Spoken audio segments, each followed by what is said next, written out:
नमस्कार, आवाज मीडियाच्या बातमीपत्रात आपलं स्वागत. मी सुनीता शिंदे. जे पाहिले तेच दाखवणार या ध्येयाने चालू घडामोडींचा आढावा घेण्यासाठी पाहूयात आजच्या हेडलाईन्स. 500 रुपयांचा स्टॅम्प तुटवडा, त्यामुळे नागरिकांची कामे खोळंबली.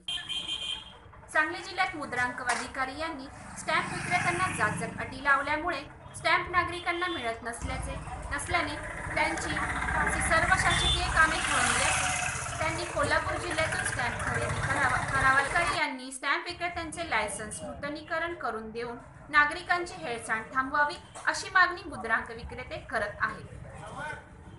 लायसन नूतनीकरणासाठी आमच्याकडून 15 मार्च अखेर म्हणजे 15 मार्चच्या दरम्यान सगळ्यांचे लायसन्स ऑफिसमध्ये जमा करून घेतलेले आहेत. मागच्या वर्षीचं सगळा ताळेबंद पत्रकासह सगळं जमा केलेलं आहे आणि तिथून 1 तारखेपासून आम्हाला लायसन नूतनीकरण मिळायला हवं होतं, पण ते आज तारखेत मिळालेलं नाही. त्यामुळे स्टॅम्प विक्री सध्या बंद आहे.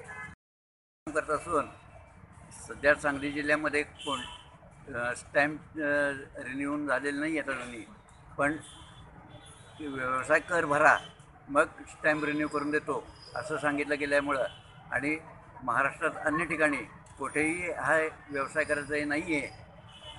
सांगलीत लोकांची फार अडचण व्हायला लागली आहे. आता लोकांना मी स्टॅम्प जयसिंगपूरनं आणायला सांगतो आहे आणि तिथेही स्वतः व्यक्ती लागते. लोकांची खूप अडचण व्हायला लागली आहे, तर ती त्वरित दूर व्हावी, आम्हाला लायसन्स मिळावे.